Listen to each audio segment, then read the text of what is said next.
Alrighty, shalom, shalom.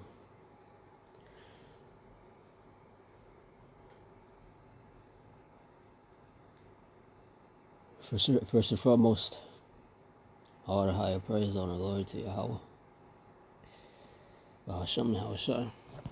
Hashem Crocodiles.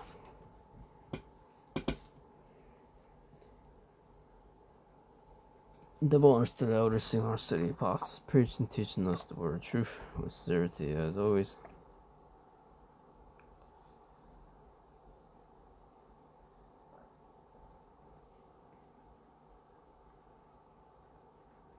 Preaching and teaching us. Come on.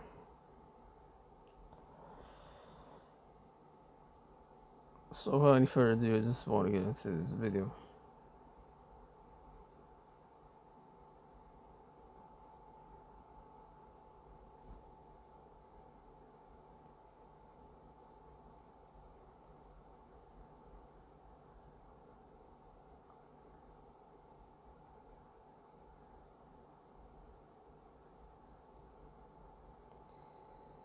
I want to get into this video going into Daniel 11.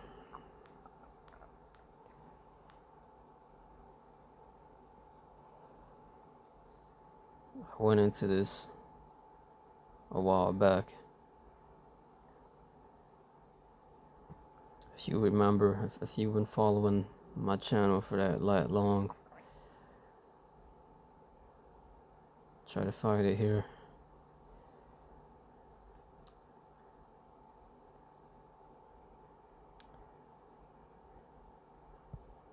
This video here was entitled Error I Made on Daniel 11 Breakdown. And then I did like 2 other parts to this, because I was trying to break it down with the brother.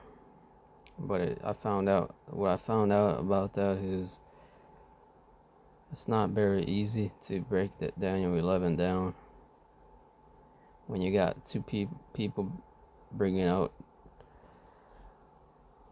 a lot of information, all this information, and then the pace I'm trying to go in, the brother doesn't keep the same pace as I am. So it gets confusing, and I'd rather just save myself a big ass headache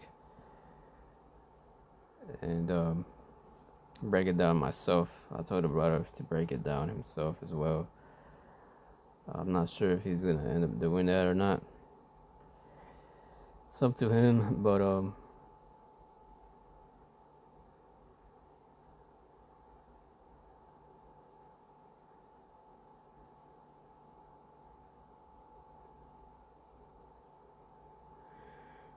yeah.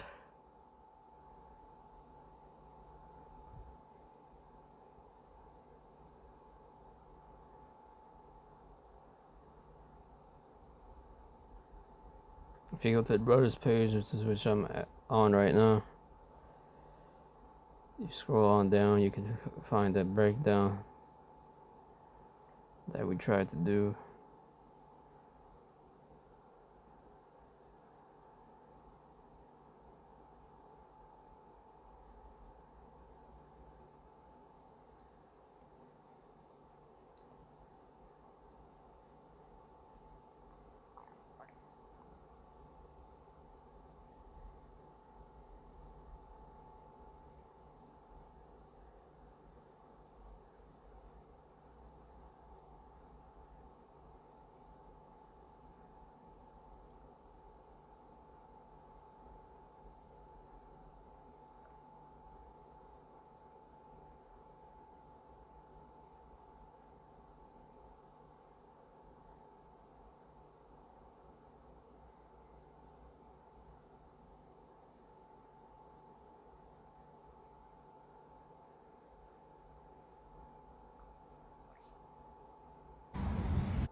Oh, I don't think I see it, but maybe he deleted it, because I think I did tell him that I wanted him to delete it. because when I saw it, it really wasn't up to par, and it was actually confusing. But really, to be honest, that wasn't our best breakdown. It was confusing and just came off confusing. But here's a certain part to it. And then I actually have the other one here, but I actually ended up missing a chunk of that breakdown. I ended up missing. So I don't know if it's even there or not.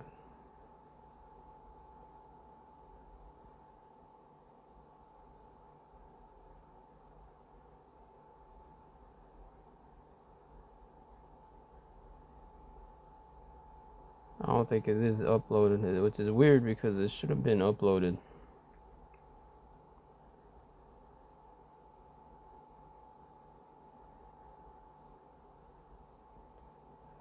I guess it wasn't. I never uploaded it or something.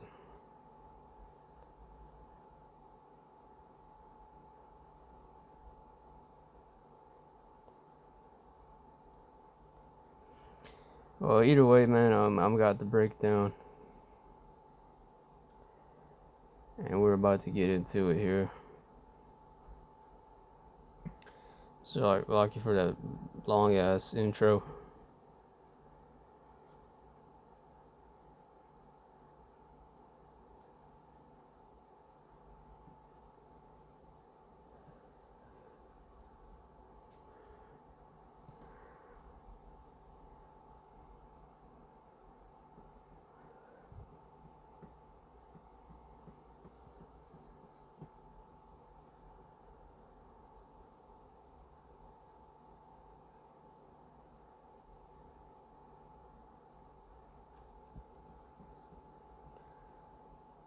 So before we get into it, when you see these false Christians breaking down Daniel 11, they go off and think it's talking about the Antichrist. Specifically, especially when you get verses 36 to down to 45, but it's actually just speaking on history, specifically with the Greek king Antiochus IV Epiphanes in 167, about 167 BC, and this Edomite desecrating the Jewish temple in Jerusalem, halting the daily sacrifices, an act known as the abomination of desolation, which is also what most of the chapter is about, as you will see once we get down there. So yeah, it's not talking about the Antichrist. I mean, in a way, you can call any Edomite really is an Antichrist, unless they accept Yahweh Shai that it was coming. Then again, that's very rare and unlikely to happen.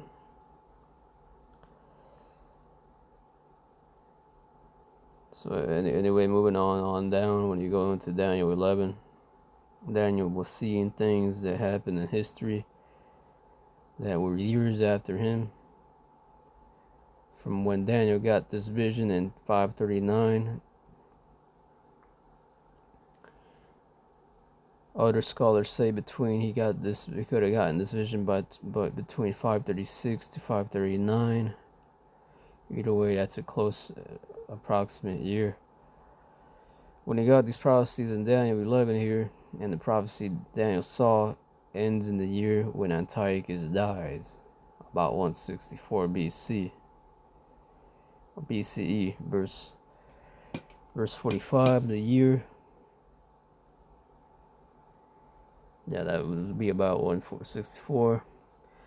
So Daniel 11 is 374 years of history from the year he saw it to the end of the last verse in this chapter, which is the successful conclusion of the Maccabean revolt and the temporary triumph of God's people over pagan oppression over Antiochus IV Epiphanes.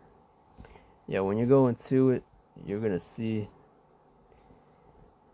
in case you never got into this breakdown or just finding it out,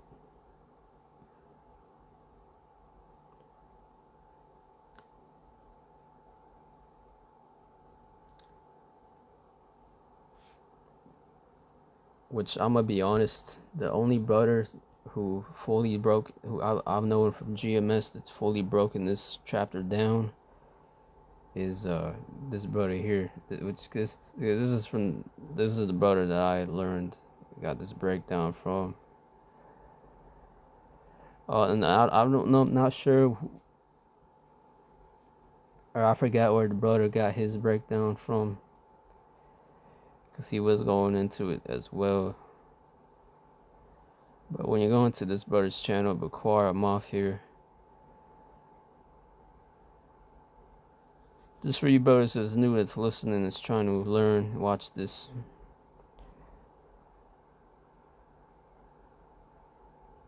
The book of Daniel here. The brothers literally got a breakdown. This brother here got a breakdown for every chapter by now at this point. And if you're interested in seeing it, I'm gonna break it down, and I'm gonna break it down clear as well. But just in case you want to see another breakdown as well, you can watch this brother here. His channel is Bakwar Moth. Here he in his playlist. He even has it right here. Daniel chapter 11 full breakdown, and as you can see as well, the brother here, he had to make separate videos, about 18 separate videos, just to fully break this chapter down, because it's a lot of history and it's a big breakdown.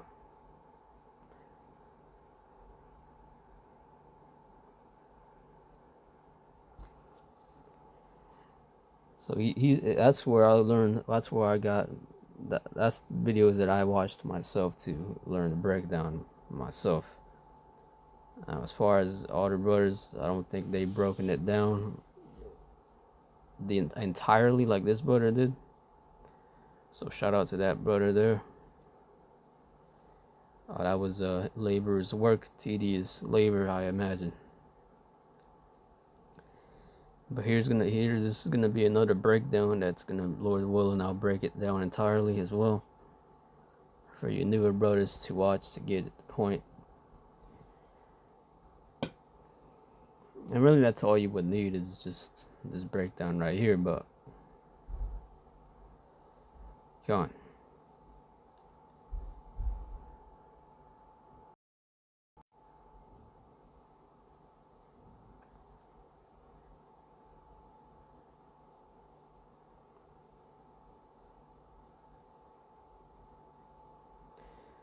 So it's going on down. It says, so I asked Google, what is Daniel 11 about?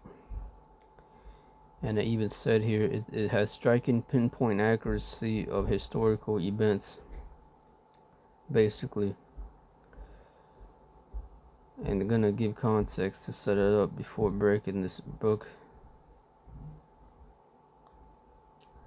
It says most of Daniel 11 is about Antiochus the fourth. You're gonna see that later. Starting with verse 21 on down in the chapter 11. Yeah, it has 45 verses. Yeah, so when you get to verse 21 on down, that's like mostly gonna end up talking about Antiochus the fourth Epiphanes. So that's like half the chapter right there.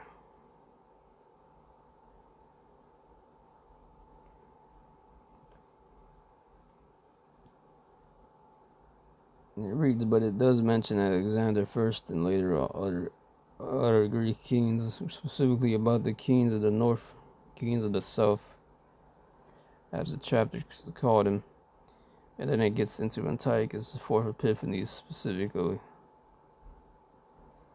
Yeah.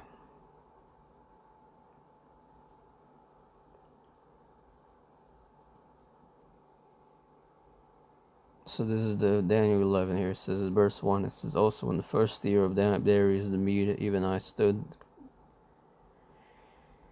to confirm and to strengthen him.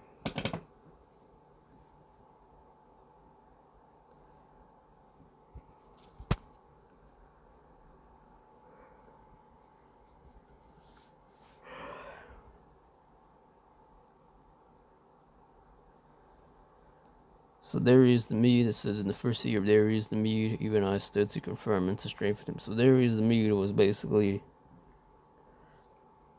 he was like I think a grand, I'll get more into it later. I'll double check it more later, but I'm pretty sure Darius the Mede was the grandfather of Cyrus the Great, which is actually the one that would be in power right now in this time. But Darius the Mede was like a governor, a commander, hence why he's there.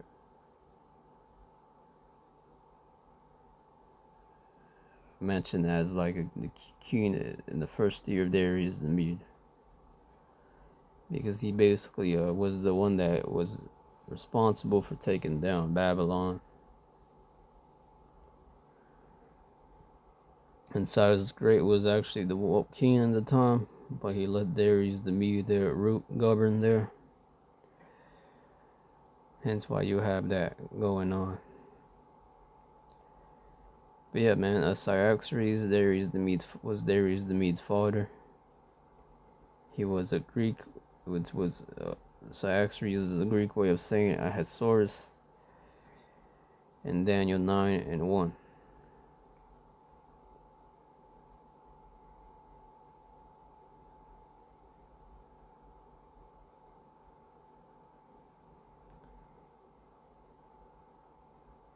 So because this is the same year time when Daniel got the 70 weeks prophecy, that's in Daniel 9,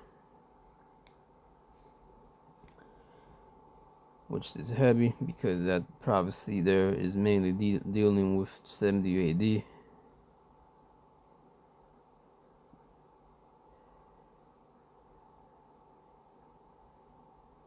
This is Daniel 9, just to prove that, because this was the same year where he got the vision in Daniel 11. And it's his first year of Darius the Mede. Daniel 9:1 says right here, in the first year of Darius, the son of Ahasuerus. Once again, Ahasuerus, his father was actually, in the secular way of saying his name was Cyaxares. But it says son of Ahasuerus because Ahasuerus was a Greek way of saying his name.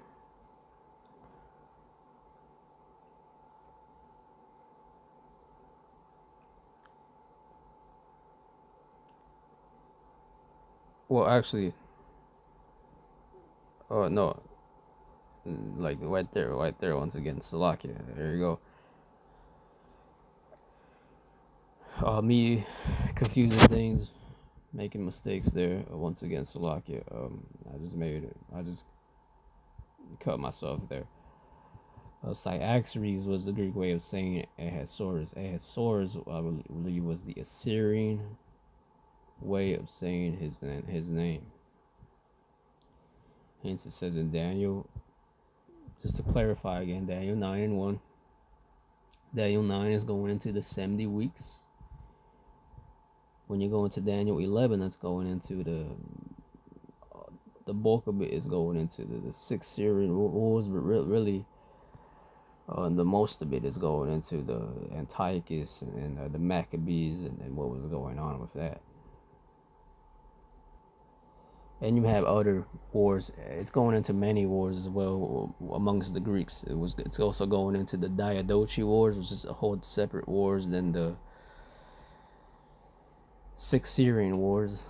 And then it's also going into the Roman Seleucid Wars. And then it's going into the Maccabean Civil Wars. So it's a lot of wars that goes on. And you have to also distinguish those wars so you don't get them confused. Because as you go down as well, when you go more into this breakdown, you can get the names confused too, because you got Seleucus, and then you got Antiochus, and then you got Seleucus the first, Antiochus the first, and then you can get those confused and it can make you think, well, Seleucus the first, and then Antiochus the first. Then later on you get Antiochus the third, and then you get Seleucus the third. just as an example, and you can get those confused. But basically, Seleucus and Antiochus are two separate names, but they're still kings of the north on the Antiochus realm, house, the house of Antiochus, house of Seleucus. They're both one and the same, though technically speaking. They're both the house kings of the south. I mean, Slavic kings of the north. The kings of the south is Ptolemy.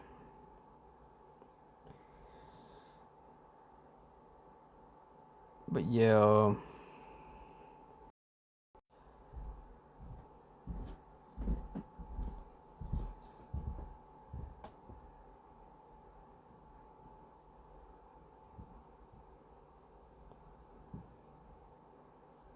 so let's continue on with this. It says,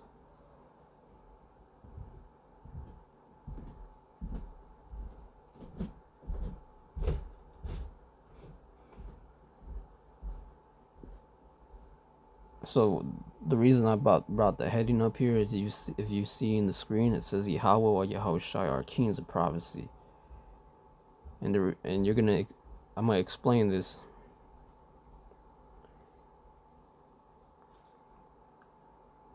So I'm gonna get a bit off topic for a second and just focus on the first verse once again, because that's what's caught my eye, is that this prophecy was given in the first year of Darius the Mede, and then you go into Daniel 9, it was also in the first year of Darius the Mede.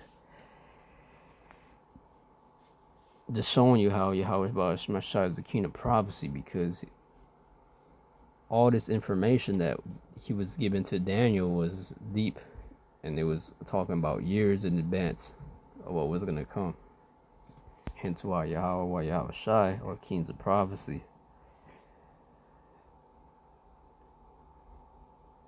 Because Daniel was chosen to get these visions, but it's really Yahweh Shai that made these things to happen.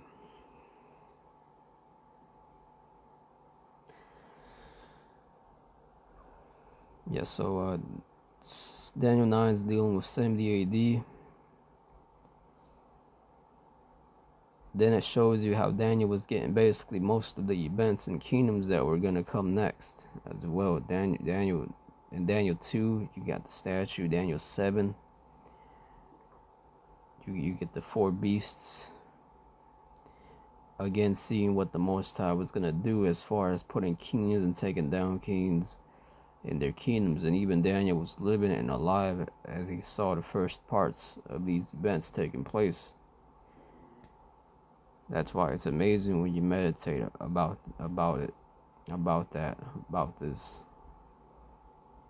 these chapters, Daniel 9, Daniel 7, most of Daniel 2, Daniel 11.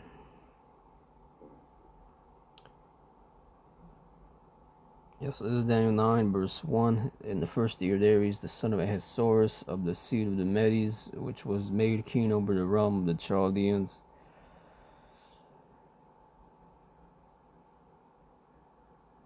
And then it goes into the prayer of Daniel repentant to Yahweh. I'm going to skip that to the point and just read some other one verse of this prophecy.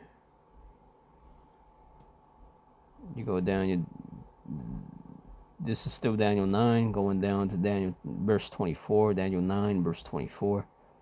70 weeks are determined upon thy people and upon thy holy city to finish the transgression and to make an end of sins and to make reconciliation for iniquity and to bring in everlasting righteousness and to seal up the vision and prophecy and to anoint the most holy.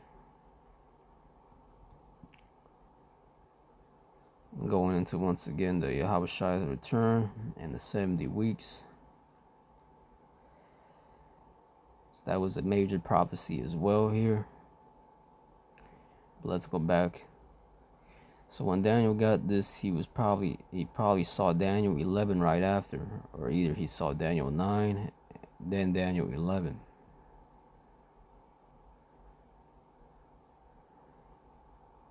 a couple months, maybe a couple days, or one day after, or maybe that even that same day once again, because it does say once again in the same one the first year there reads the read.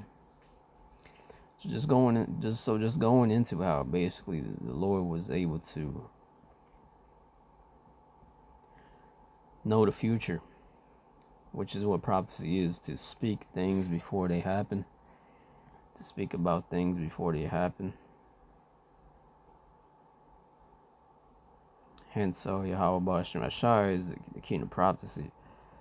So moving down, it says, the point is, it's interesting that these two prophecies that Daniel got, he did see the same year. So whether he saw them on the same day, maybe the same night, maybe a month from that vision, maybe he saw Daniel 11 first, then he saw Daniel 9. Who knows?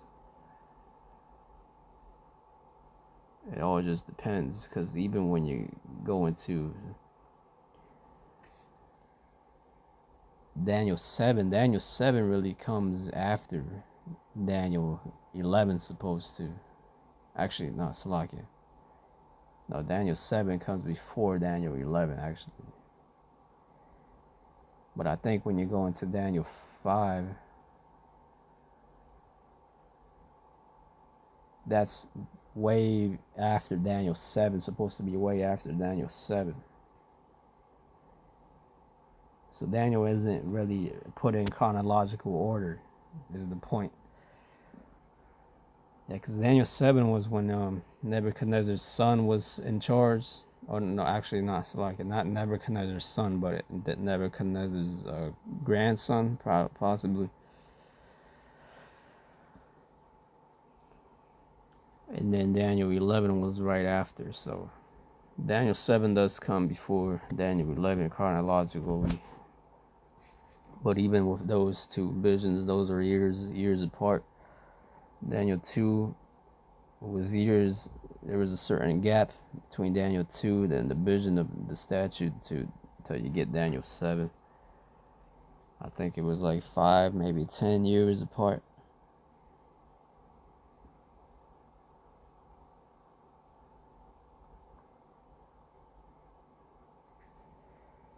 But continuing on, it says,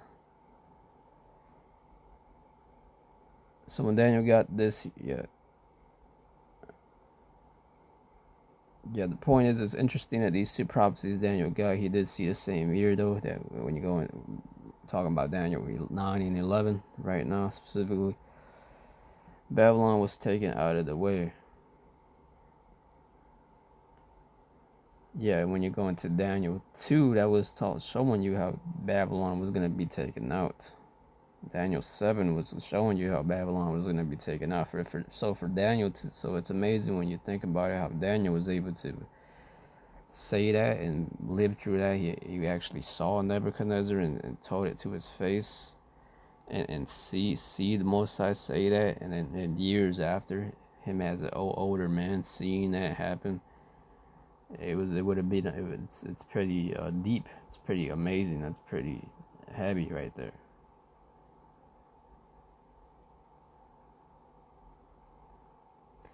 So just to emphasize that, meditate on that one right there real quick. Because when I because it's deep at least when I meditated on it, that was pretty deep. It's pretty crazy.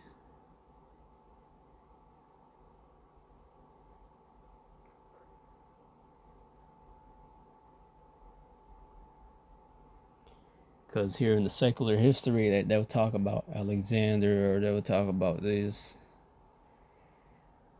and all that, and in the secular world, they'll mention these certain eras in history that happened, but they always give credit to false gods or false idols and whatnot. Like I recently saw the movie 300 with the brother the other day, and one of the scenes he went up to this mountain to seek some prophecies and seek some oracles. And the oracle and the prophecy was actually correct, and it was on point. But they didn't give credit to the Most High though. And then even when you go into the movie Odyssey, it shows a lot. It speaks a lot about prophecy too. The recent movie that just came out, which I think is gonna be one of the best movies of the year, to be honest.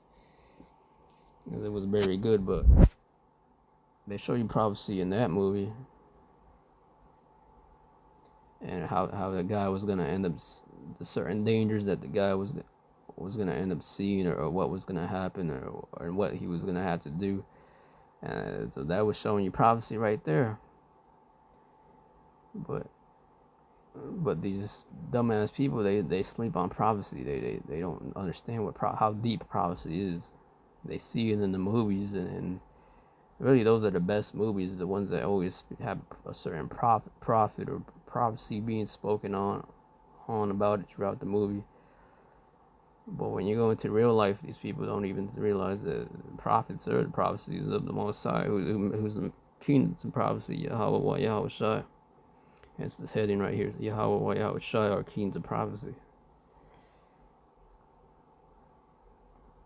So the best movies always have some type of prophet, a certain theme of certain prophecy in it,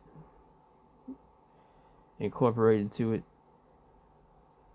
And that's really what makes people want to watch the movie. They just don't even realize it. But that's what basically governs the world, is prophecy. And who's the king of prophecy? Yahweh, well, Yahweh Shai.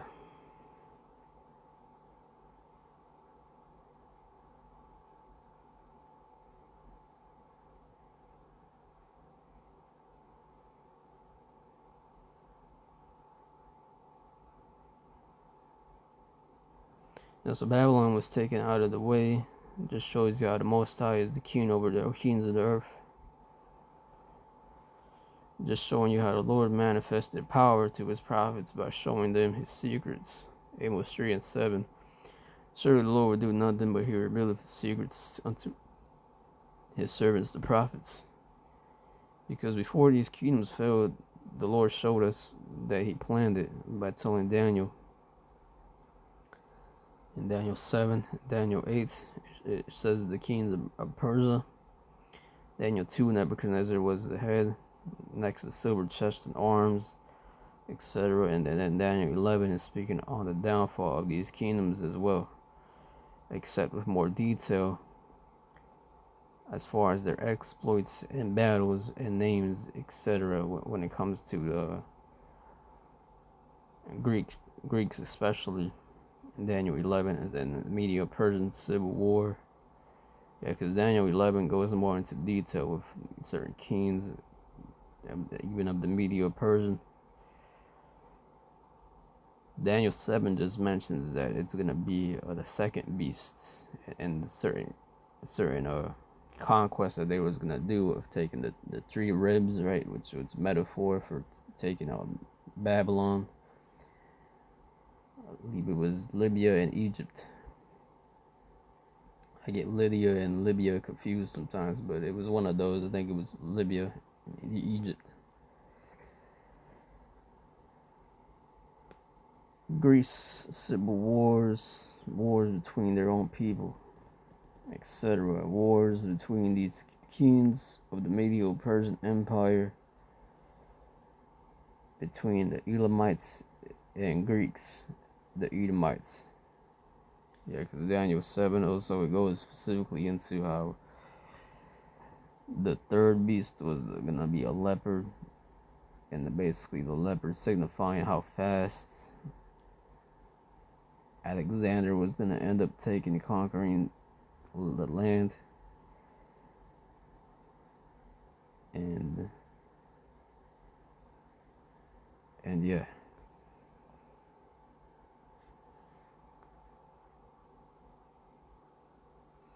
But you go into Daniel 2, it also goes further, more specific into how his kingdom was going to be divided, as we see it more later on down around the third verse.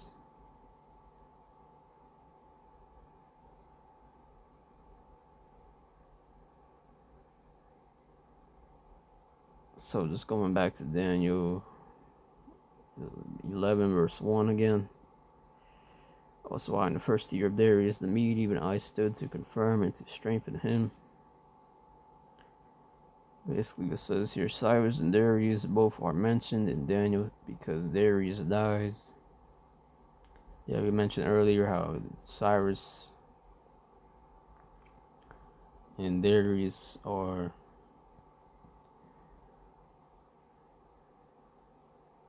Darius is basically looking out, governing the kingdom for Cyrus the Great.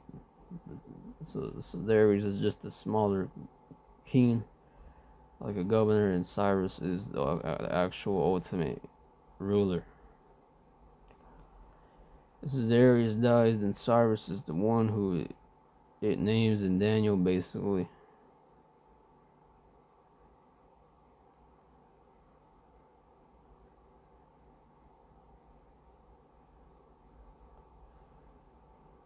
Yeah, because you have in one account it mentions in the first year of Darius.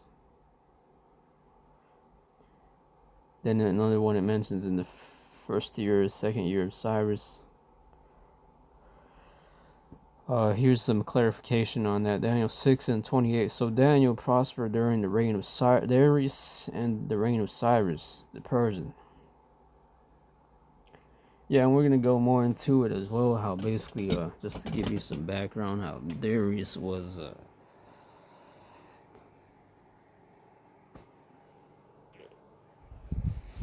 I guess it was more like a title name, Darius, but his real name was actually.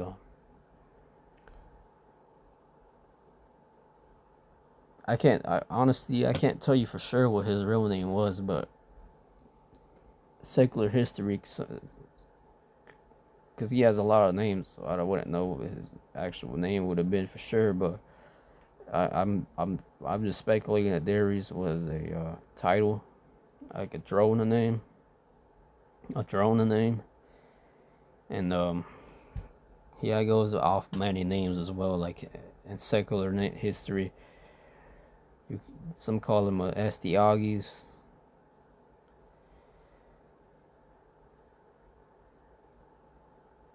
I forgot other names, but he has like two other names from secular history. They call him, or Cyaxares the second as well, because his father's name was Cyaxares. So Daniel 6 and 28. So Daniel prospered during the reign of Darius and the reign of Cyrus the Persian. Also, Darius the Mede wasn't in power, it was Cyrus the Great. It's just that Darius the Mede, who was Cyaxares the second. Yeah, there you go. That's another name for him, Cyaxares. That would be his real name actually. So like, yeah, Cyaxares the second would be his actual name. Darius was like a throne name, just like Ahasuerus was a throne name, just like Caesar. When you get the Romans more down the line, Caesar was like a throne name. In certain cases, Augustus too, that was a throne name. That was a title. But Augustus' real name was actually something whole completely different.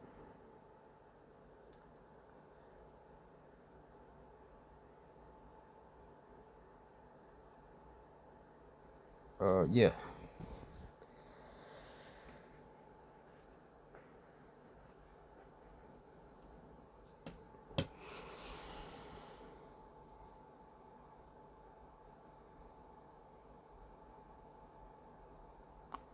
Cyaxares was appointed as governor, as we're gonna see. And here's another precept from Bel and the Dragon, verse 1. Chapter 1, verse 1. And King Astyages was gathered to his fathers, and Cyrus of Persia received his kingdom. Khan. That's another name. That was another name for Darius, was Astyages. I think that's what the Hebrews called him. The title Astyages. Darius was like what the Greeks called him, and Cyaxares was like I think Cyaxares was also what the Greeks would have called him. I'm not. I'll have to double check.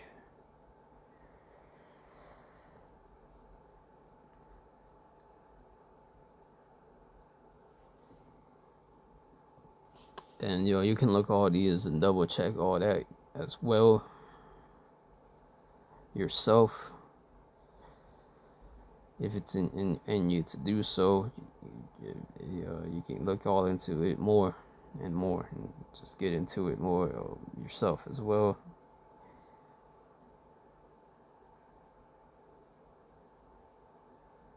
I made sure I tried my best to give as much information as I could in this, but there was also things that I could have missed that I could have checked on more. So be my guest if you wish to look more into it yourself as well. Because this is a lot of deep history here. So let's get Daniel 10:1. So yeah, I think Astyages was the Persian way of saying his name. Darius could have been another Persian type of title, and Cyaxares is probably like the Hebrew, or it actually sounds more like a Greek way of how they would have called his name as well. So he has many names because you had him ruling over many various parts of the kingdoms with different cultures and languages, and then you had various other historians that would have wrote about this Darius here, because that account, that event of were at this point writing these accounts and historical records wouldn't have been anything new around this time. And around this time, that would have been a big and very major event that would have happened. So they would have wrote about it definitely for sure, from various different point of views and cultures.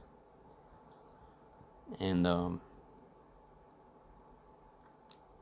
just a side note as well, I think it's interesting that the Most High actually made these major events, major downfalls of these kingdoms, he actually made sure that he wrote them down through his prophets that would talk about it, wrote down about it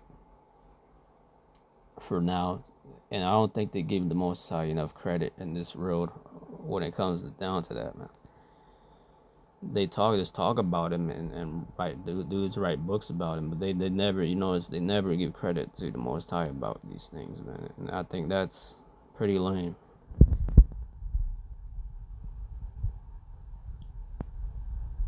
Yeah, continuing on though, it says Daniel 10:1.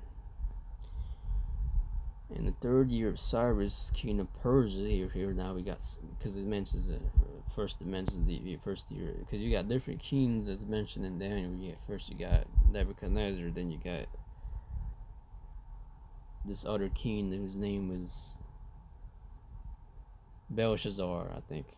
Belteshazzar, which a lot of people think that's Nebuchadnezzar's son, but come to find out he isn't. Well, I'll get more into that on down, because I actually researched it and wrote some information on down about that.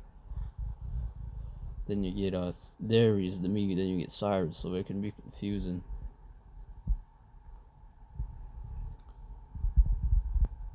So continuing on, it says in the third year of Cyrus, king of Persia, a thing was revealed unto Daniel, whose name was called Belteshazzar.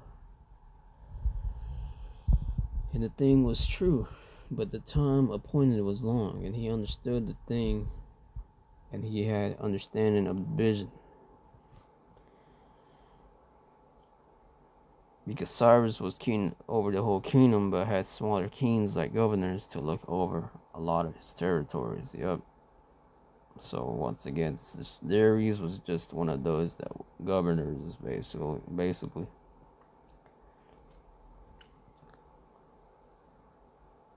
So who is Darius the Mede in history? Secular history. Let's go into that. Going back to that point here, let's get into that.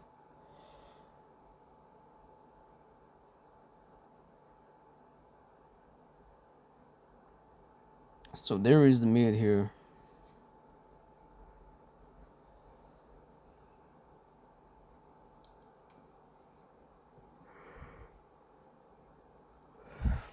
This is gonna be a bit confusing, this statement I'm about to make, but it says Darius the Mede was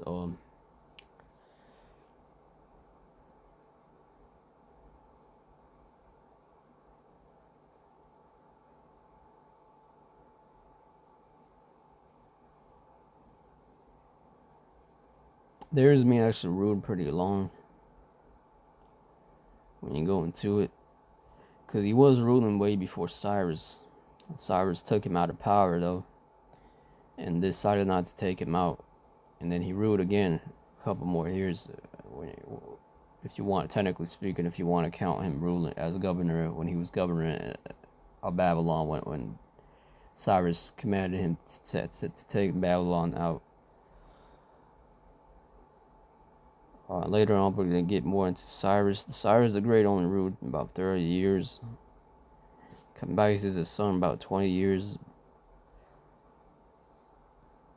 Bardia really didn't rule that long, and then Darius the First ruled for about 36 years. So the same Darius here, later on you get another Darius the First, which is a completely different Darius.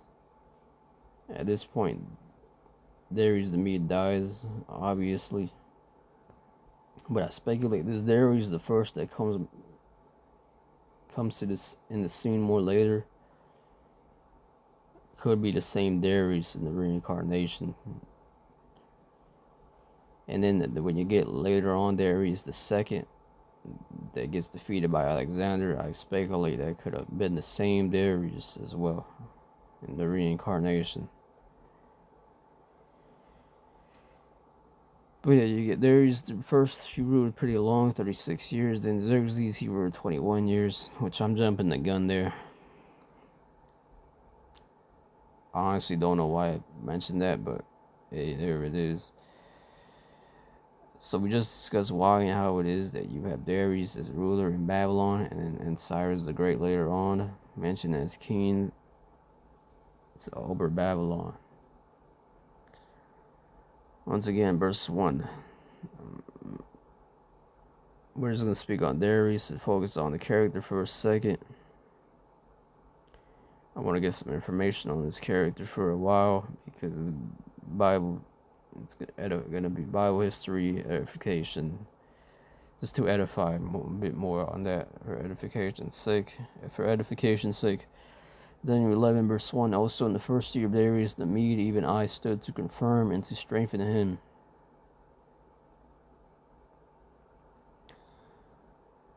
Verse 1, Daniel 11. Darius the Mede, he succeeded his father, King Xerxes, in 585 to 550 BC, because he ruled before Cyrus, because the Persians were always around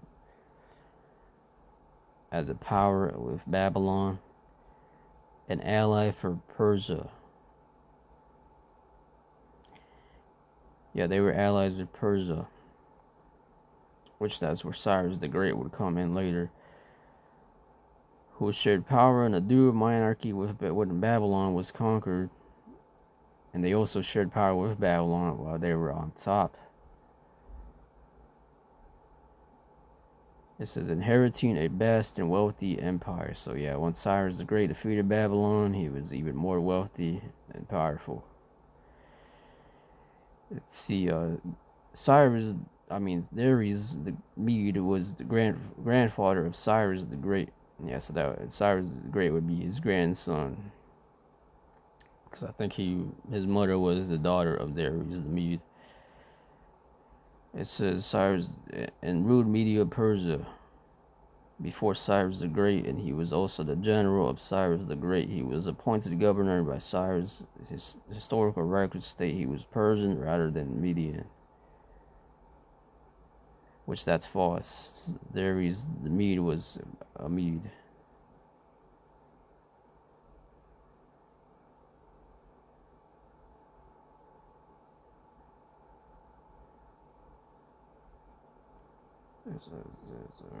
Or they're saying basically Cyrus was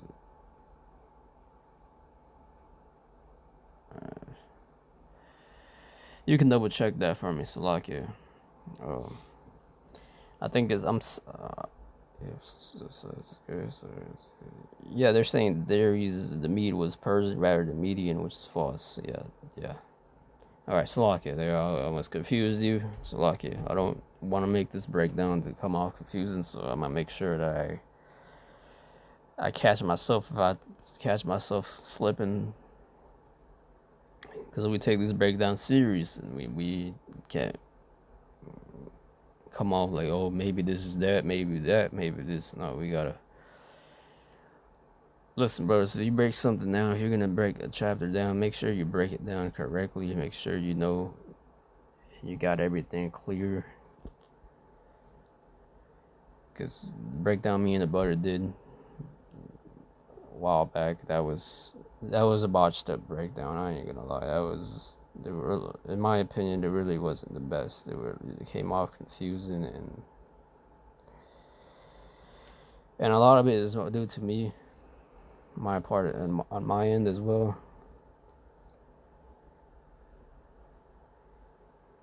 And what I come to find out is breaking down Daniel 11 by yourself is really the best way to do it, because when you got 2 people, 5 people breaking down Daniel 11, it's a lot of history, and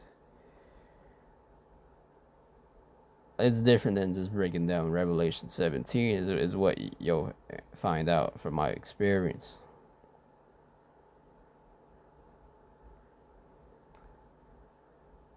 So it says here,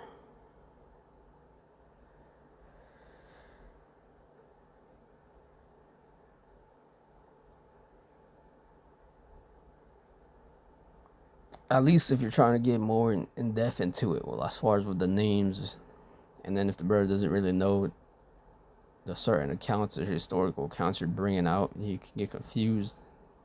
I think that's what it was, but as far as the names Darius, and then how I'm saying Darius is Astyages as well, and then bringing out his other names, Axres the second. Come on. Yeah, so Darius the Mede was definitely a Median, and it says in secular history they call Darius the Mede Gob Salakia if I'm butchering this name, but Gobrias, Gobr Yas, Yas, Gob R Yas, also spelled Gubaru and Ogbaru. Let's take a look into these names: Gob Aryas, Gubaru, and Ogbaru. And there are other names I want to look into later as well for you, because Darius the Mede got like 6 different names and titles. I'm pretty sure I got each of them though.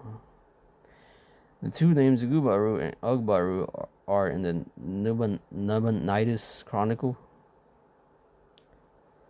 a artifact that links with Daniel 5 and Daniel 11 verse 1.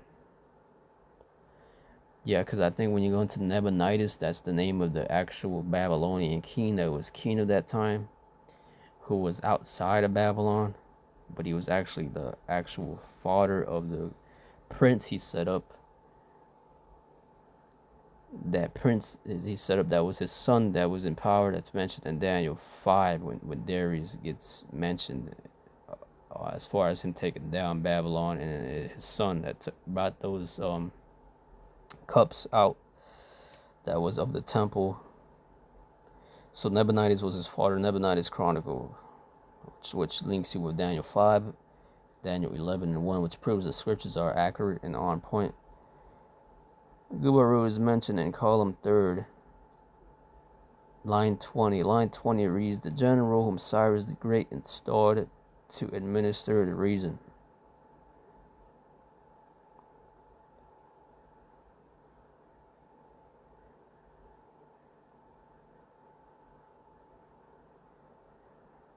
Line 20 reads, the general whom Cyrus Gubaru is mentioned in column 3, line 20. The general whom Cyrus the Great installed to administer the region. Later in the chronicle, in column 3, a related figure, Ugabaru, the governor of Gutayim, who actually led the troops into the city. Yeah, so what you're going to find out is Ugabaru and Gubaru is basically the same. It's talking about the same person. is mentioned in line 22, and I could be wrong on that. I mean, I'm not going to say this for sure, but that's where faith comes in, and I have faith that that's talking about the same person. They just spelled it differently. It says the governor of Gutheim, who actually led the troops into the city, is mentioned on line 22. It notes his death. And Ugbaru is mentioned earlier in column 3, line 15, as the governor of Guthaim, who led the Persian army. It captured Babylon without a battle. Yeah, so that would fit right in line with what Darius the Mede was doing in Daniel 5. And then third name, God Arius,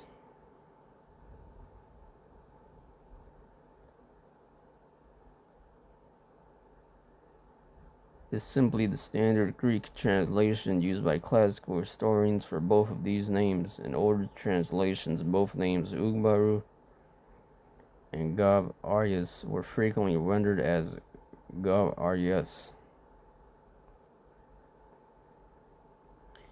which has historically caused confusion over whether the chronicle mentions one or two individuals. Yep, so just to clarify, that's why certain scholars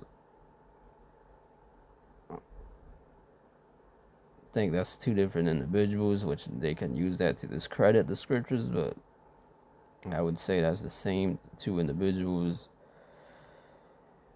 So I put AI overview. It says because historical cuneiform names can have multiple acceptable English spellings depending on the translator, Gubaru and Ugbaru are occasionally grouped or debated by scholars.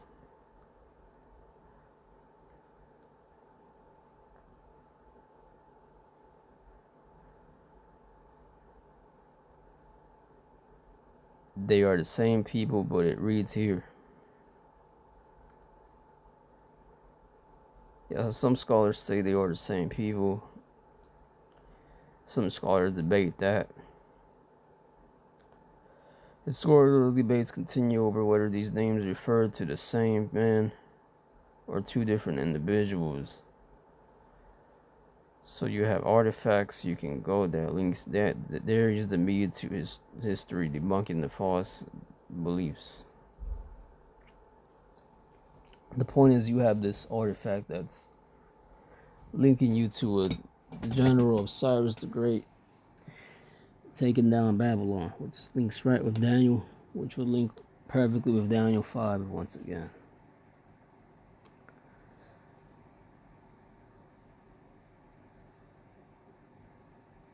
I googled this information. It says Gab Arias and Gubaru are essentially the same historical figure. Gab Arias is the Greek transliteration of the old Persian name Ga'ab-Ruba, which corresponds to Gubaru or Ugbaru, found in Babylon. So there's the cut right there.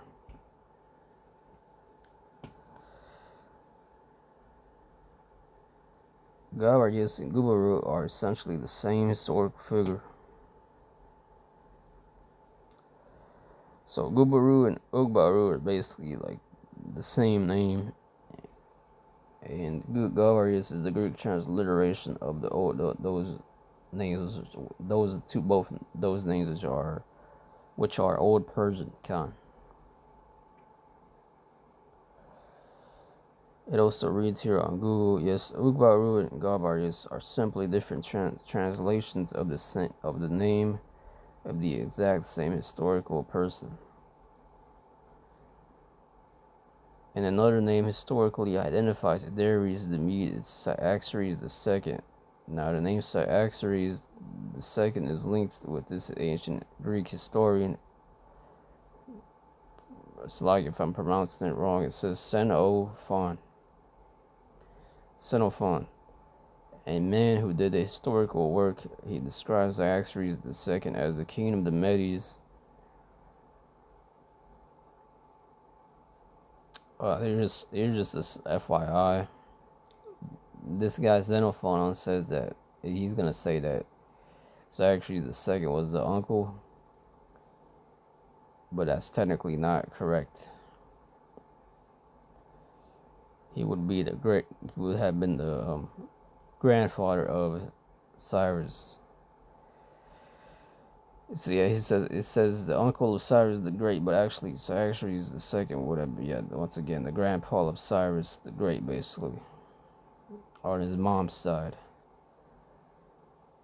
Now, some people are gonna take that and be like, "Oh, well, just because he says that, that means it's false." But not everybody is gonna think like you, and not everybody's gonna believe that just like you. So people is gonna have their own stronger beliefs than your own. So no, just because one little part of that account is incorrect doesn't make it all completely incorrect. That you gotta remember that this guy was writing this from all the way over in Greece, more than likely, because he was a Greek historian, and other different people would have brought different information, because you can forget certain information, the increments of certain information, but that doesn't mean it's gonna make the whole story incomplete.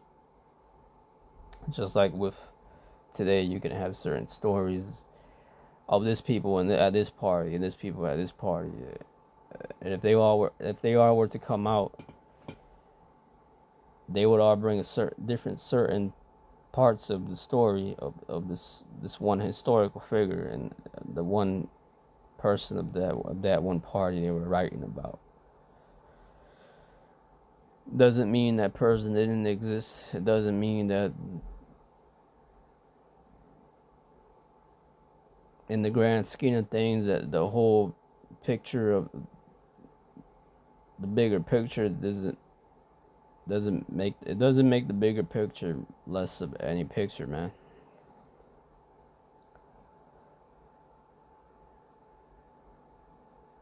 Yeah, so Xerxes the second was the grandpa of Cyrus the Great on his mom's side, on Cyrus the Great's side. Because Xerxes the second here gave his daughter to Cyrus's father. Because it reads here, continuing, Cyrus the Great's father, whose name is Cambyses the First.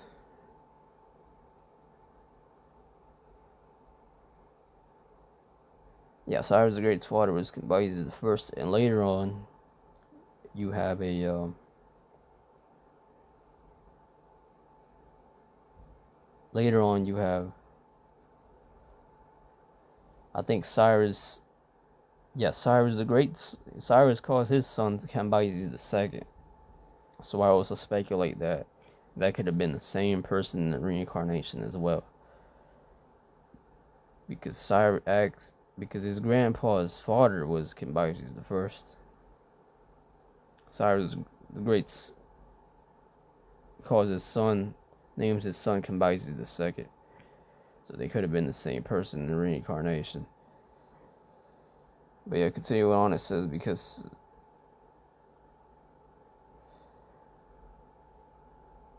Oh yeah, that's more in verse. That's in I think in verse 3 there. On down it says but continuing on in this. Yeah, Cambyses the second shows up in verse 3.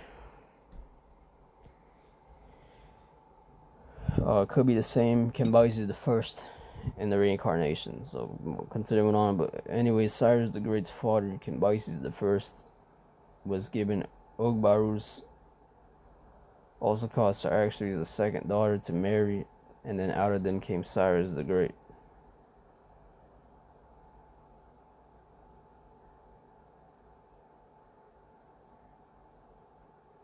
Okay, so yeah, Cyrus the Great's father was named Cambyses the first. Actually, Salakia, I think I said it was Darius' father. No, it was I think I said it was Darius' father. Salakia, it was actually Cyrus the Great's father. Cambyses was Cambyses the first. That was it. That was his name, Cambyses the first.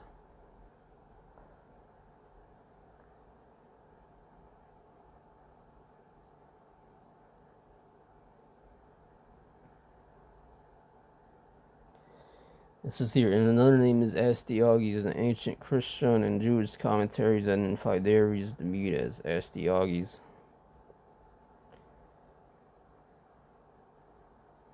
When I put Google here, I ask who is Astyages in history,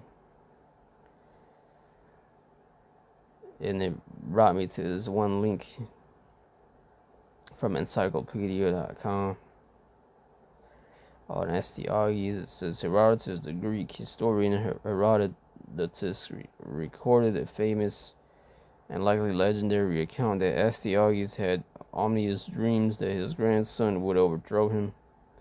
To prevent this, he ordered his infant grandson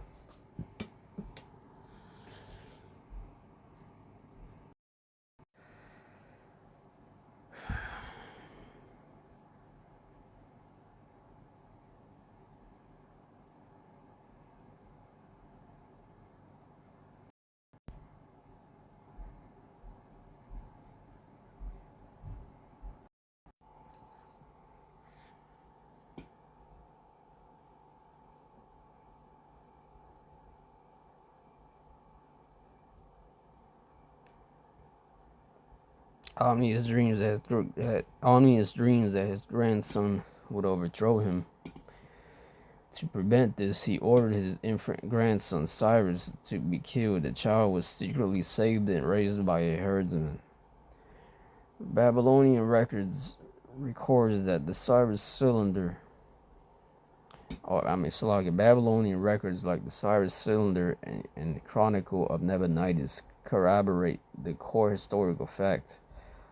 Cyrus rebelled against Astyages, captured Ecbatana, and successfully conquered the Medes in 550 BCE.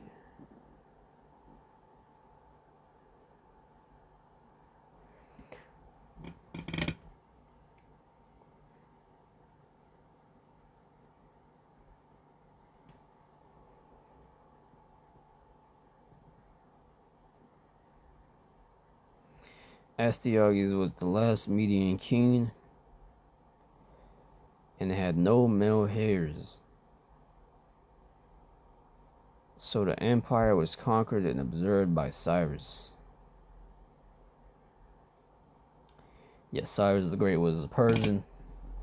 Astyages, also known as Cyaxares II, also known as Ugbaru or Gabarius or Ugbaru, also known as Darius the Mede, was Median, hence the name Median. And it states that Astyages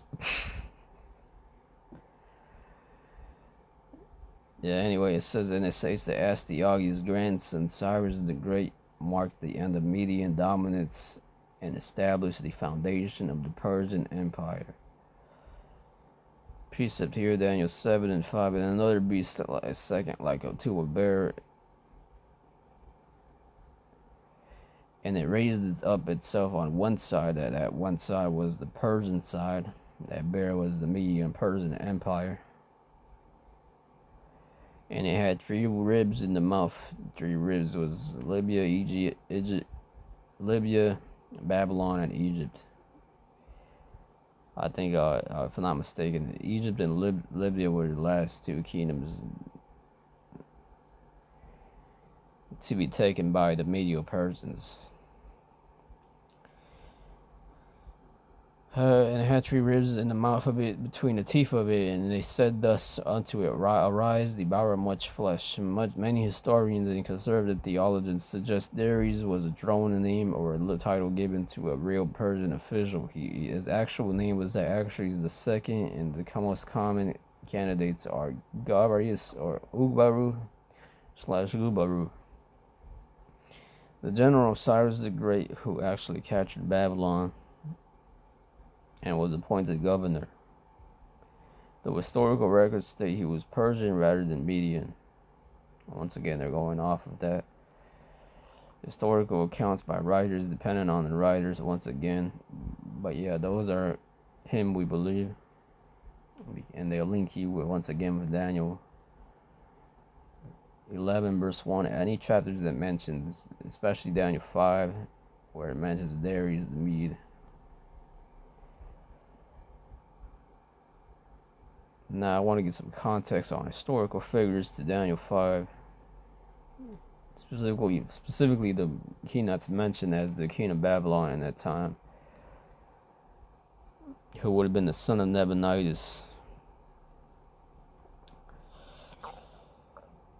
And just some background on those characters and certain of their family, or those that they would have known, their relations to him.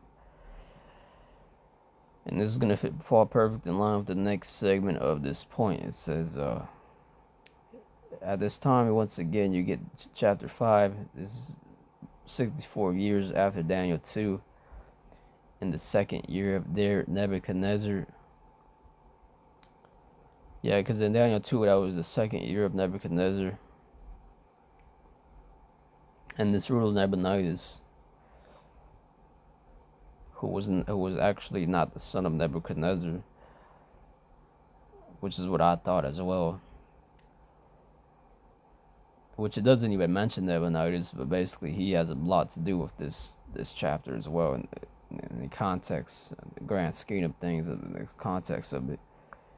But yeah, he would have been the ruler, and you have something called the Nabonidus Chronicle. We mentioned that a bit earlier, which backs this fact. His son Belshazzar, that was his son, Belshazzar, is the one that's mentioned in Daniel 5. Nabonidus was a usurper who set a coup and got to power. He ruled from 556 to 539 BC. So he ruled 17 years. So by the time you get Daniel 5 from Daniel 2, it's a 64-year gap. Yeah, that's that. So Daniel was pretty old when he got this. When he got Daniel, when he was revealed Daniel 11, and when you go to Daniel 12, he would have been pretty old. Just like John the Baptist, John the Revelator would have been pretty old when he got the visions of in the book of Revelations. That's another interesting fact.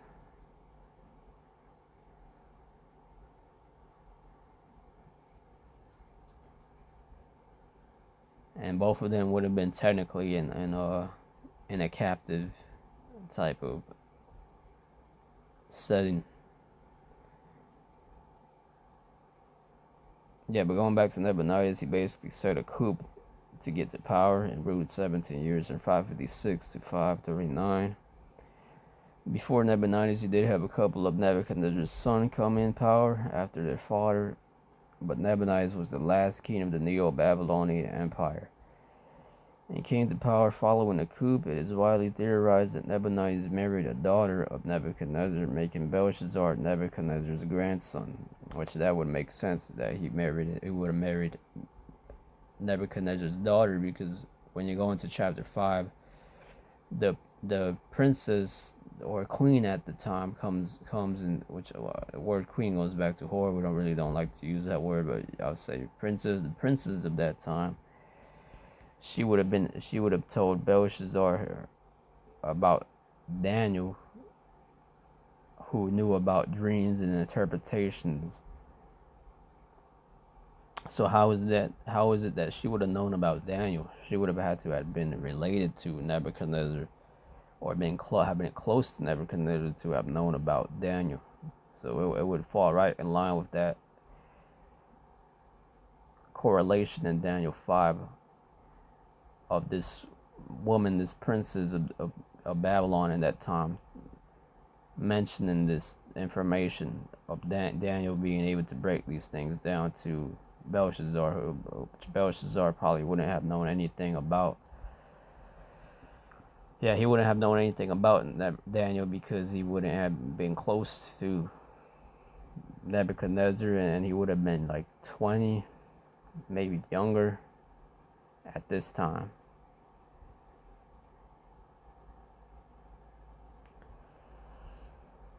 So yeah, it's widely theorized Nabonidus married a daughter of Nebuchadnezzar, making Belshazzar Nebuchadnezzar's grandson.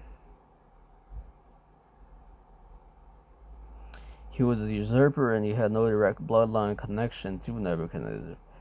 It says Nabonidus married a daughter of Belshazzar. This would make sense why the queen Nabonidus' wife in chapter 5 said this. Here's a precept, Daniel 5, verse 9. Then was King Belshazzar greatly troubled, and his countenance was changed in him, and his lords were astonished. This was the writing on the wall he would have seen. Verse 10, now the queen, by reason of the words of the king and lords, came into the banquet house. Yeah, because the king would have, Belshazzar, he would have been second in command technically, or first in command when his father was gone, but second when his father came back. He would have, the rumors would have spread, the gossip would have spread about what was going on with the prince. So now the queen, by reason of the words of the king and his lords, came into the banquet house. And the queen spoke and said, O king, live forever. Let not thy thoughts be troubled thee, nor let thy countenance be changed. There is a man in thy kingdom in whom is the spirit of the holy gods, and in the days of thy father light and understanding and the wisdom like the wisdom of the gods was found in him, whom the king Nebuchadnezzar thy father, the king, I say, thy father, made master of the magicians, astrologers, Chaldeans, and soothsayers, for as much as an excellent spirit and knowledge and understanding, interpreting of dreams and showing of hard sentences, and the solving of doubts were found in the same Daniel, whom the king named Belshazzar. Now let Daniel be called, and he will show the interpretation. Yeah, so how has she have known about Daniel? Now, when I first read this, I thought this queen here was mentioning his wife, Belshazzar's wife, because I didn't know, but that's actually talking about the wife of Nabonidus, who would have been the father of Belshazzar, who they speculate was one of this queen was the daughter of Nebuchadnezzar. That's how she would have known about Daniel, because she was probably there when Nebuchadnezzar brought Daniel up to him. She probably would have been a young girl, maybe 10 years old, maybe 16, who knows.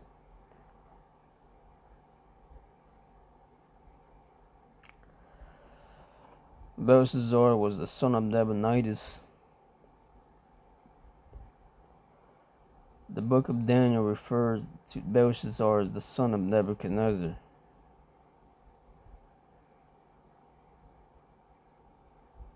A dynastic title or used culturally to denote a grandson or successor. Hence why she used the word father.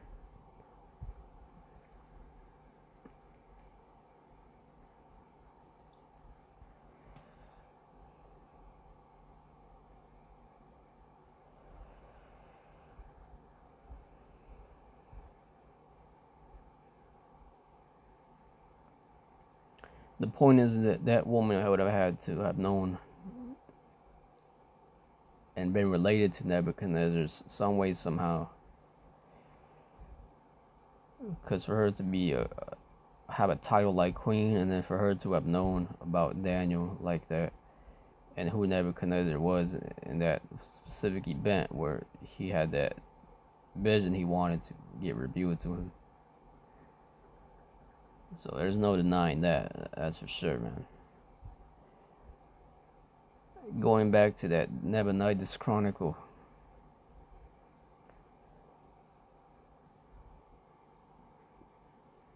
I might run this a couple more minutes and then close it out, make a part 2 tomorrow.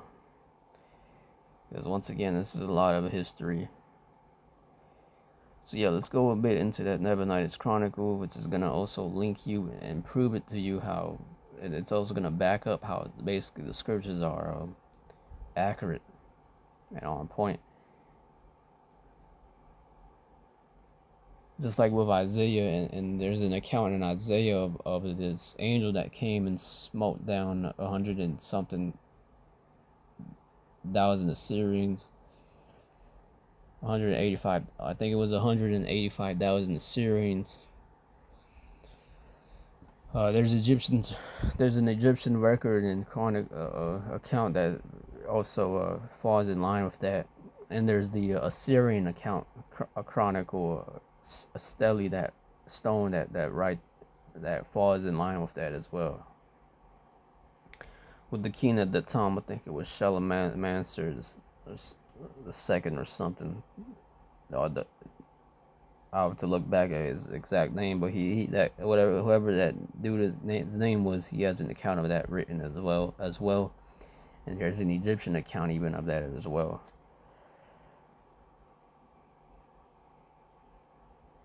And when you go into it as well, there's historical accounts for really everybody, every character that's written in the scriptures. You got Isaiah, you had the scrolls of Isaiah, the Dead Sea Scrolls, the cave of Mamre, which has most of the book of Isaiah in it, if I'm not mistaken. That's what that is. And then you have which links you with Isaiah. You have artifacts that link you with to Hezekiah and in the tunnel he made. Artifacts that link you to Esther and the Maccabees, and even there's even still artifacts that could link you to Solomon. Certain agricultural projects he did, architectural projects that he did, which will link you to Solomon. And historical facts that link, historical artifacts, evidence that links you to Noah's Ark, the chariots of Pharaoh.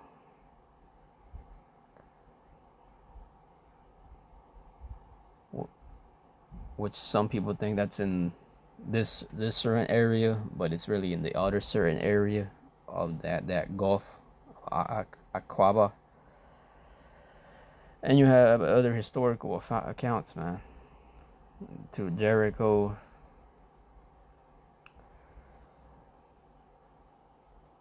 You get the point. Which we don't need any of that. I don't need any of that to know that the scriptures are on point and that they happened. But you have people out here that don't have faith that would need something like that.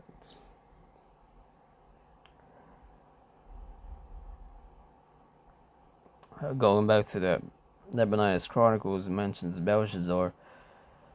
Mention of Belshazzar. The chronicles referred to Belshazzar, Belshazzar, explicitly as the crown prince, and notes that Nabonidus entrusted the kingship to him and the army to his command while the king was away for a decade at the Arabian oasis of Taima.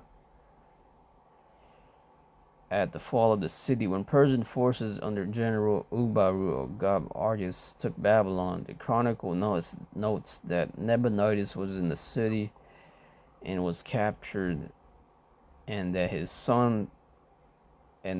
the son of the king.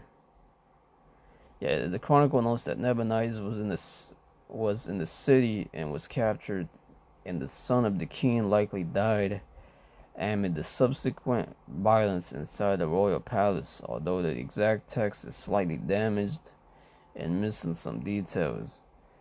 Now we got some context on the secular names of Darius. Now let's look into an artifact that connects with Daniel's historical accuracy. On Wikipedia, it says the Nabonidus Chronicles is an ancient Babylonian cuneiform tablet that details the reign of Nabonidus, the final king of the Neo-Babylonian Empire.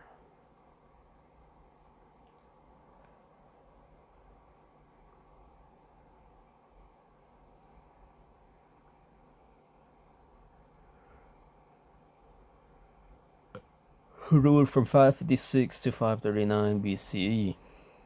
Housed in the British Museum, it provides a critical year-by-year contemporary account of the rise of Cyrus the Great and the fall of Babylon, fitting into Daniel 5. Daniel 5, verse 1. Belshazzar the king made a great feast to 1,000 of his lords, and drank wine before the 1,000.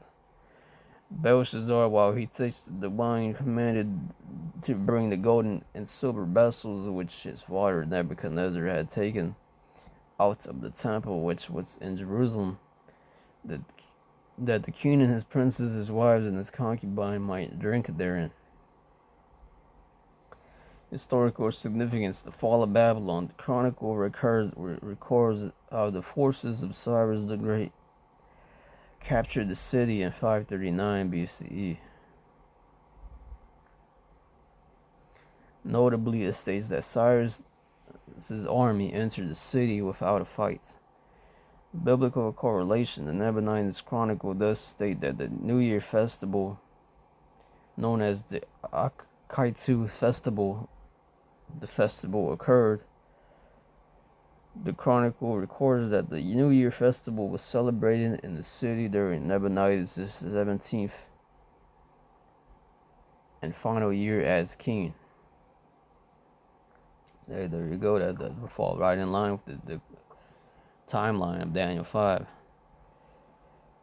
More on Daniel 5, verse 3. Then they brought the golden vessels that were taken out of the temple of the house of the power, which was at Jerusalem.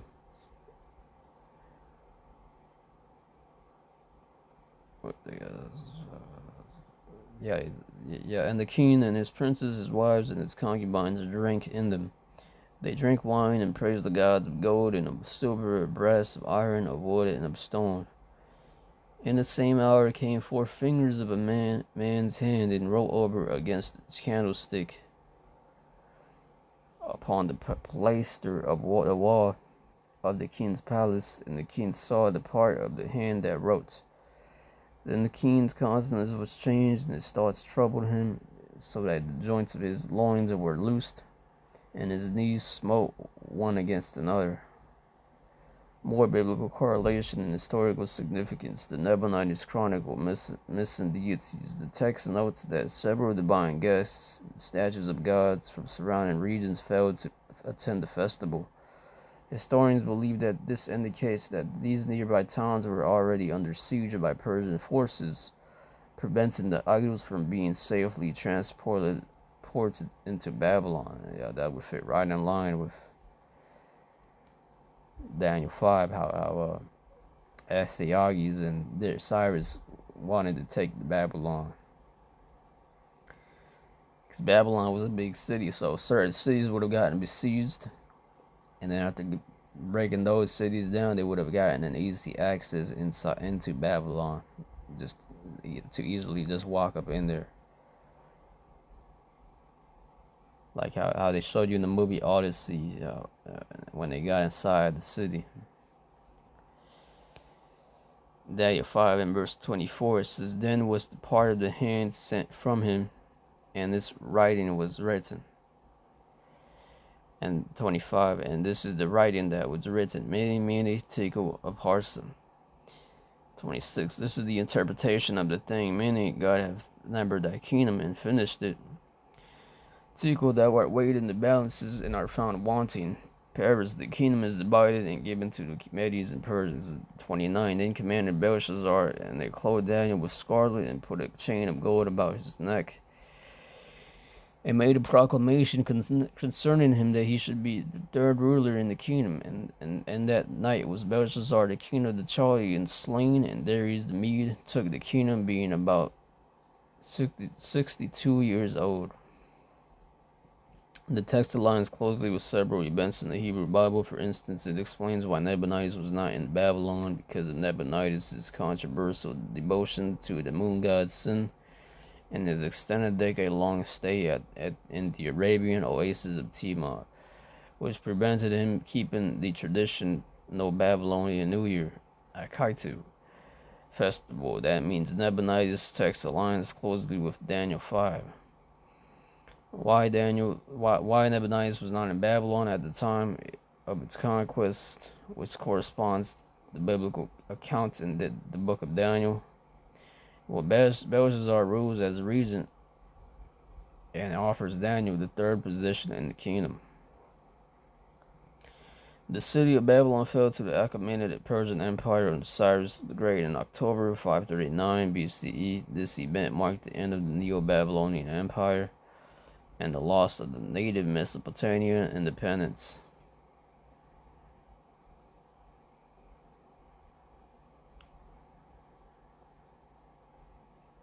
And Salakia, I'm going to go back up a bit because it did say something that kind of was confusing.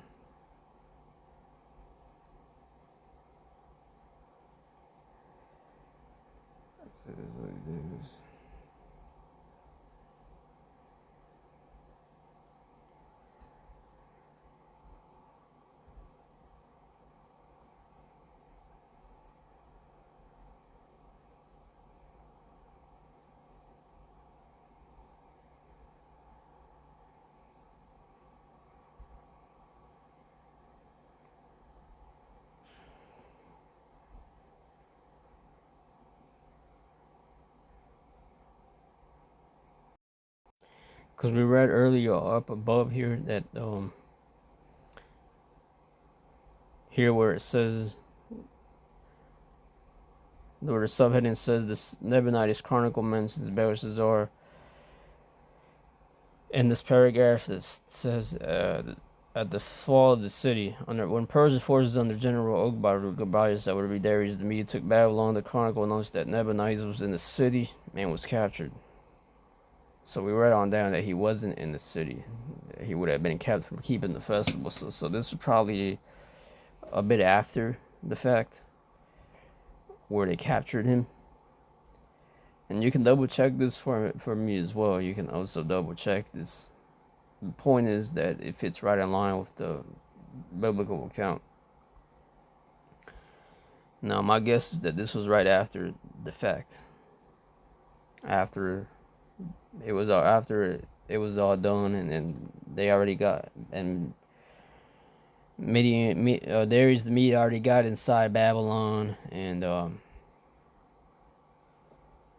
took his son, killed his son. Then I think that's when Nabonidus would have came in the city, and he would have gotten captured. Yeah, so just to double check that, yeah, that would have been after. As it says here, Nabonidus was first defeated by Persian forces at the Battle of Opis and fled. Following the fall of Babylon, that would have been after Darius the Mede got inside Babylon and killed his son. The Nabonidus Chronicle states that Nabonidus was captured by Persian forces following the fall of Babylon. Just to correct that. So jumping back down to verse we were on here. The city of Babylon fell to the Achaemenid Persian and the lost native Mesopotamian independence.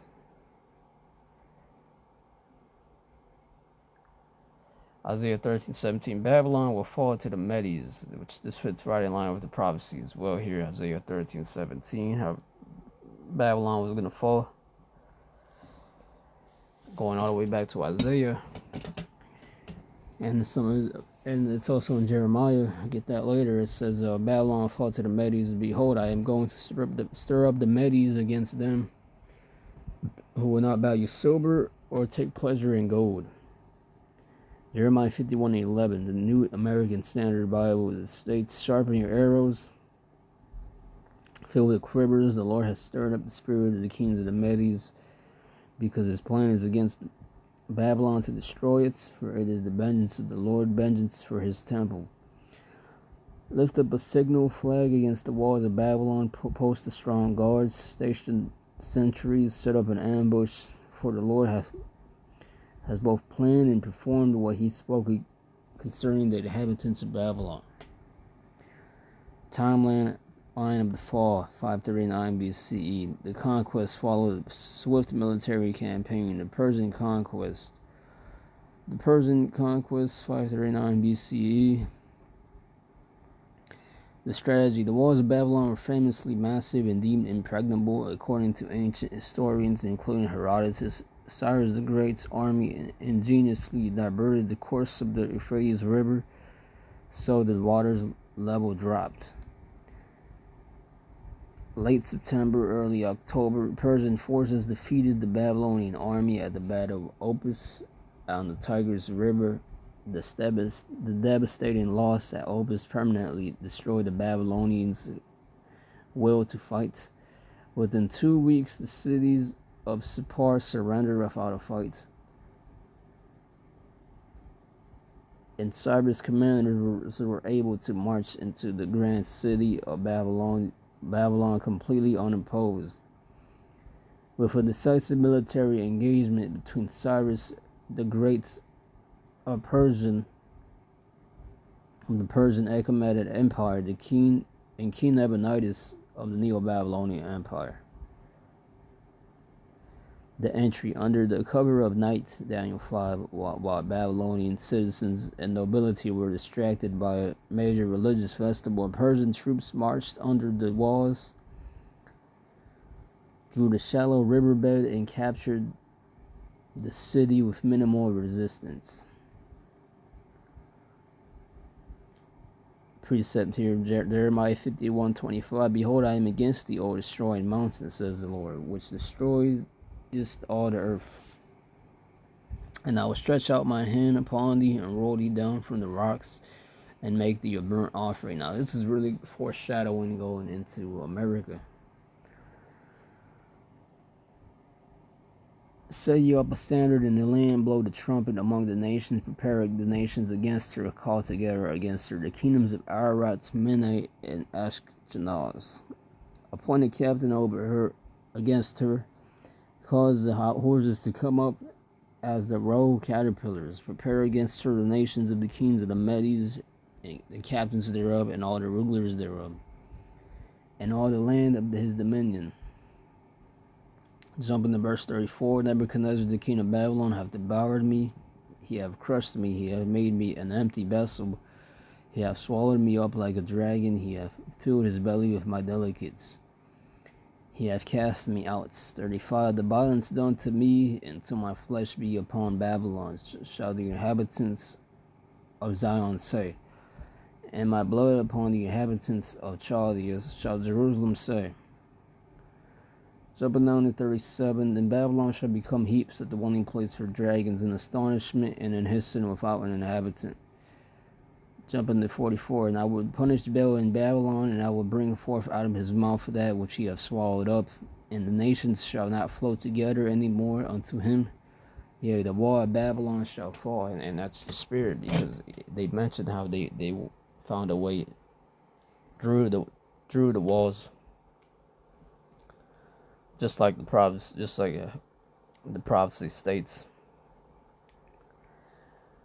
So on October 10th, the city of Sippar surrendered to Cyrus without a fight. October 12th, Persian troops led by the general Ugbaru or Gab Arius entered the city of Babylon. October 29th, Cyrus the Great made a triumphal entry into the city, presenting himself as a liberator rather than a conqueror.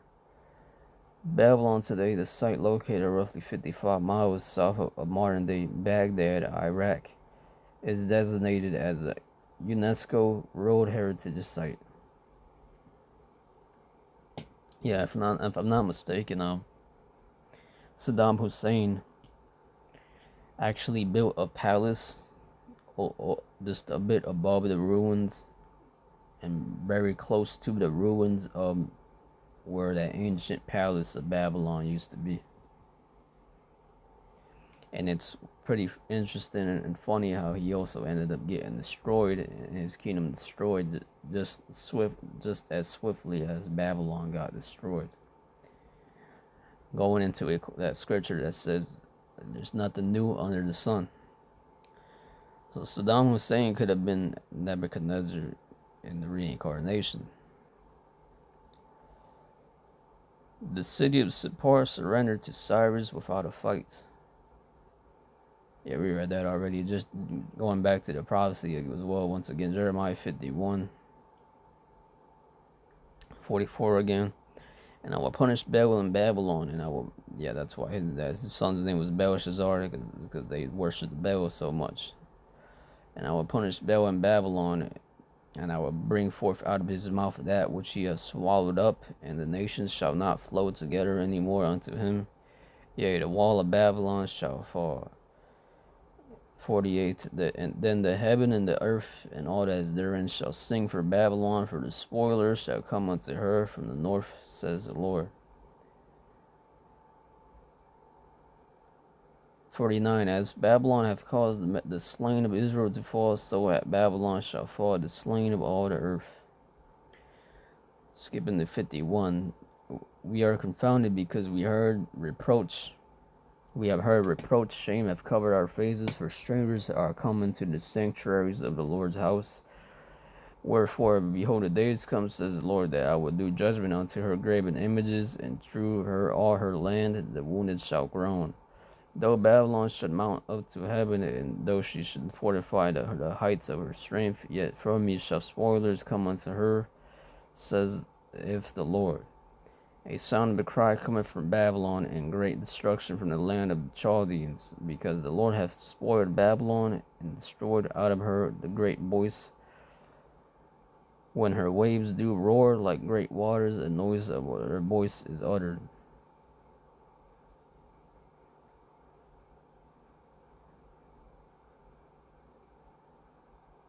Yep, so once Babylon was at its peak, the Lord destroyed it.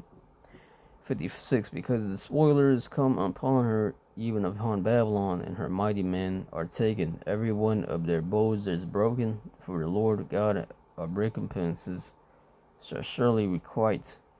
And I will make drunk her princesses and her wise men, her captains and her rulers and her mighty men, and they shall sleep a perpetual sleep and not wake, says the Lord, save the king whose name is the Lord of hosts. And that was literal too, because they were literally feasting and celebrating and drinking when they got taken down by Darius the Mede. Thus says the Lord of hosts, the broad walls of Babylon shall be utterly broken, and her high gates shall be burned with fire, and the people shall labor in vain, and the folk in the fire, and they shall be weary. Yeah, when you go into it, I can't say for sure, but I have to look it up, and you can also double check it if it's in your spirit to look more into it. If Babylon was destroyed by fire, I'm not sure. You can look that up. If it's in your spirit to look more into that. But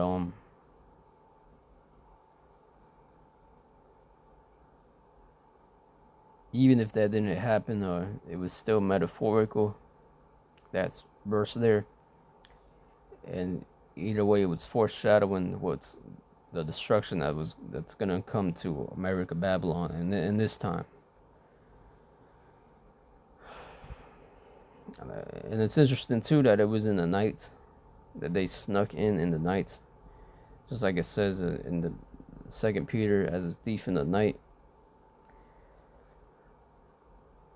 It's just foreshadowing modern day Babylon, America today, and how modern day Babylon, America today is going to be destroyed.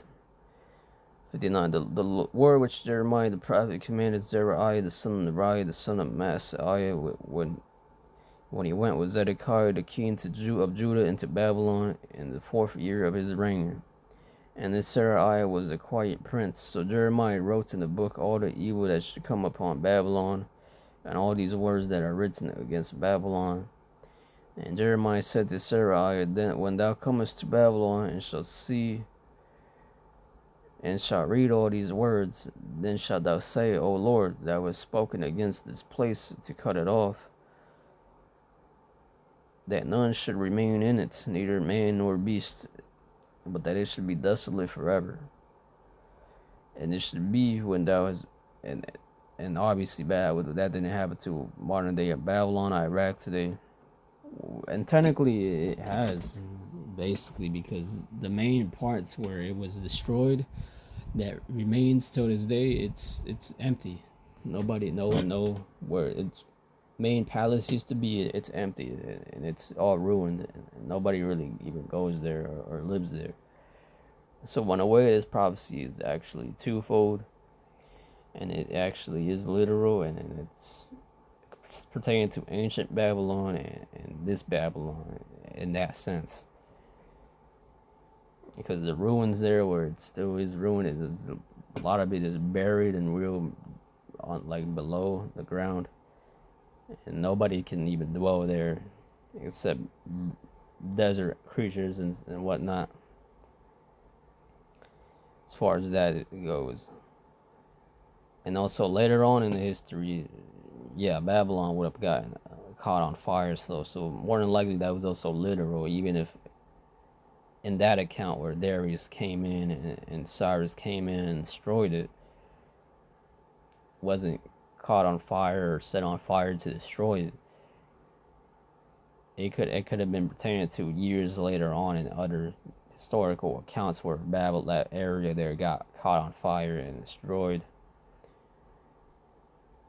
Even when you go into certain wars, more modern day wars, certain of those parts could have gotten also blown up, destroyed. And it's twofold again, talking about ultimately America on this time around.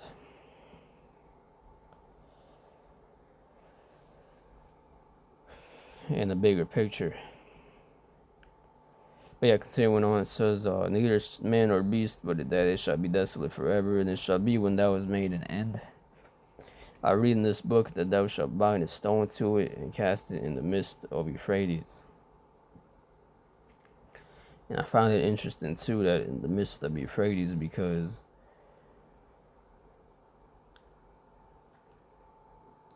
Cyrus the Great found a way to lower the rivers of Euphrates to get in,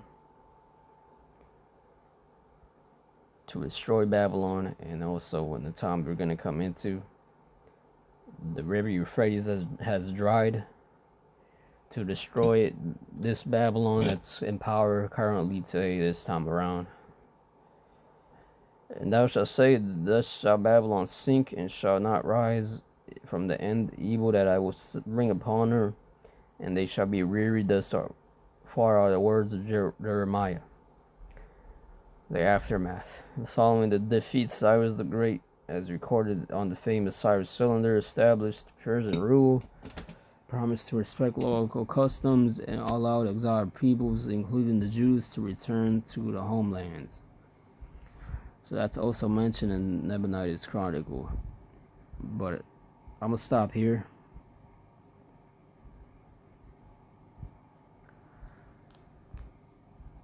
I'm just taking a marker here where I'm going to stop at and come back to this another day.